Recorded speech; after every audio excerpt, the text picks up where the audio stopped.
Welcome! Today, we're going to talk about life, works, and writings of Jose Rizal. We're now in chapter 2, Childhood Days in Calamba. In this chapter, you will be able to know the childhood years of Jose Rizal in Calamba. You will also know what he achieved at his young age. And you're going to know what event in his life made him love his nation and fight for freedom. Jose Rizal, like many Filipino boys, had many beautiful memories of childhood. He was a happy home filled with parental affection, impregnated with family joys, and sanctified by prayers. In the midst of such peaceful, refined, God-loving family, he spent the early years of his childhood. The beauties of Calamba impressed him as a growing child and deeply influenced his mind and character. The happiest period of his life was truly his childhood days in his natal town. Calamba, Laguna, also known the Cradle of Genius. The town of Calamba is situated on a verdant plain by the rippling Laguna de Bay. A few kilometers to the south looms the legendary Mount Makiling, and beyond this mountain lies the coffee-producing Batangas. North of the town spreads the Laguna de Bay, a lake of poems and songs with many sailboats gliding by the somnolent Talim Islands and numerous birds flying in the azure skies. Beyond the lake, to the far distance in the northeast Antipolo, the famous mountain shrine of the miraculous Lady of Peace and Good Voyage. Calamba, with its fertile fields of rice and sugar cane, its evermore green meadows of innumerable fruit trees and bananas, its singing birds abounding in lake, river, and fields, its starry nights filled with the poetry of sadness, its lovely sunrises over lake and mountains, and its charming panoramic views, is a fit place to nurture a growing child. So it came to pass that it became the cradle of a genius. Rizal loved Calamba with all his heart and soul. When he was 15 years old and was a student in the Ateneo, he remembered his beloved town. He wrote a poem entitled In Memory of My Town. Rizal, Early Childhood Memories.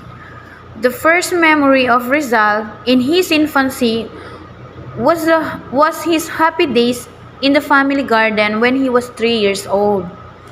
Because he was frail, sickly, and undersized child, he was given the tenderest care by his parents. His father built a little nipo cottage in the garden for him to play in the daytime. A kind old woman was employed as an aya. Aya means maid, to look after his comfort. At times he was left alone to muse on the beauties of nature or to play by himself. In his boyhood memories, he narrates how he at the age of 3 watched from his garden cottage the Kulyawan, the Maya, the Maria Capra, the Martin, the Pipit, and other birds listening with wonder and joy to their twilight song. Another childhood memory was the daily Angelus prayer. By nightfall, Rizal related his mother gathered all the children at the house to pray the Angelus. With nostalgic feeling, he also remembered the happy moonlight nights at the azotea after the nightly rosary. The ayah related to the Rizal children, including Jose. Many stories about the fairies, tales of buried treasures, and trees blooming with diamonds, and other fabulous stories. The imaginary tales told by the ayah aroused in Rizal an enduring interest in legend and folklore. Sometimes, when he did not like to take his supper, the aya would threaten him that the swang, the nuno, the tikbalang, or a terrible bearded and turbaned Bombay would come to take him away if he could not eat his supper. Another memory of his infancy was the nocturnal walk in the town, especially when there was a moon. The ayah took him for a walk in the moonlight by the river, where the trees cast rustic shadows on the bank. The first sorrow. The Rizal children were bound together by ties of love and companionship. They were well bred, for their parents taught them to love one another, to have properly in the presence of elders, to be truthful and religious, and to help one another. They affectionately called their father Tatay and their mother Nanay. The people in Calamba know him as Pepe or Pepito. Jose was closest to his older brother Pasiano. Between the two brothers sprang a strong band of friendship, stronger than mere blood brotherhood. Pasiano loved his younger brother and was proud of his genius. On the other hand, Jose respected Pasiano, regarding him almost his second father. Of his sisters, Jose loved most the little Concha. He was 1 year older than Concha. He played with her, and from her he learned the sweetness of brotherly love. Unfortunately, Concha died of sickness in 1865, when she was only 3 years old. Jose, who was very fond of her, cried bitterly to lose her. When I was 4 years old, he said, I lost my little sister Concha, and then, for the first time, I wept tears of love and grief.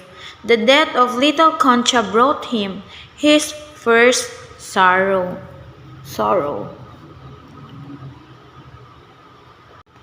Young Rizal was a religious boy, a scion of Catholic clan, born and bred in a wholesome atmosphere of Catholicism, and possessed of an inborn pure spirit.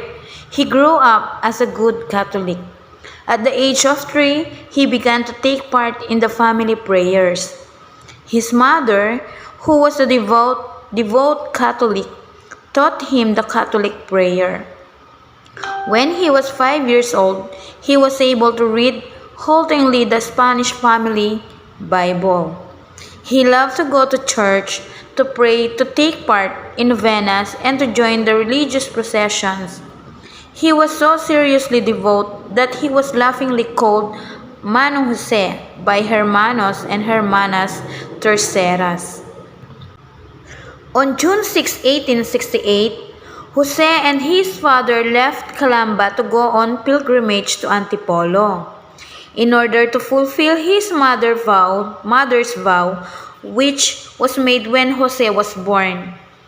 Doña Chodora could not accompany them because she had just given birth to Trinidad. It was the first trip of Jose across Laguna de Bay and his first pilgrimage to Antipolo. He and his father rode in a casco. He was thrilled, as a typical boy should, by his first lake voyage. He did not sleep the whole night as the casco sailed towards this Pasig River, because he was awed by the magnificence of the watery expanse and the silence of the night. Jose's first teacher was his mother, a woman of good character and fine education. Doña Chodora was a splendid teacher. At the age of 3, Jose learned the alphabet and the prayers from her. My mother, said Rizal, taught me how to read and to say haltingly the humble prayers which I raised fervently to God. She was patient and loving, but strict as a tutor. Also, Rizal said, The story of the moth. This is the stories told by Doña Tudora to Jose that of the young moth made the fondest impression on him.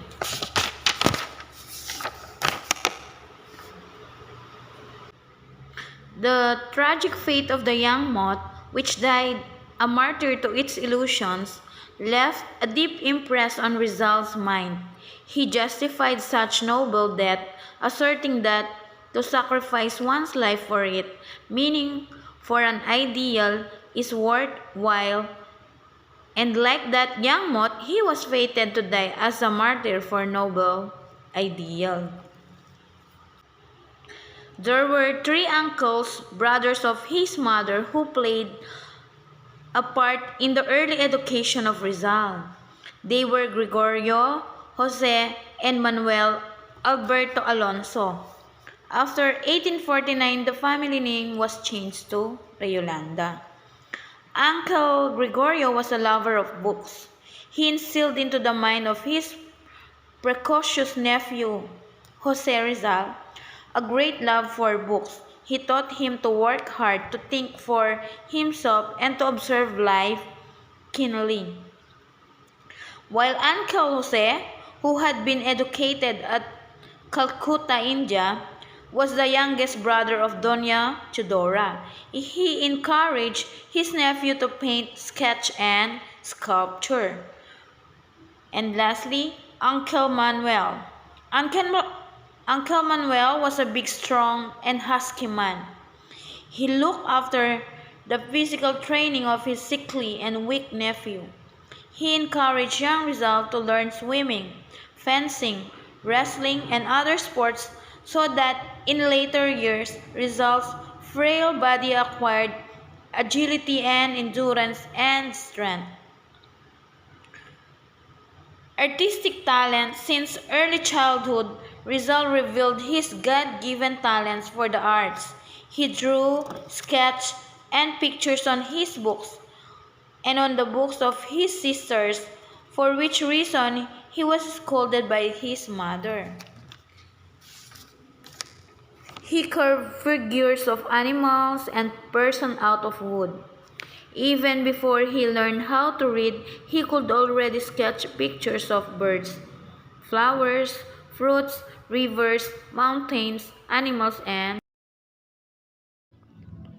during the twilight hours of summertime, Rizal, accompanied by his pet dog, used to meditate at the shore of Laguna de Bay on the sad conditions of his oppressed people.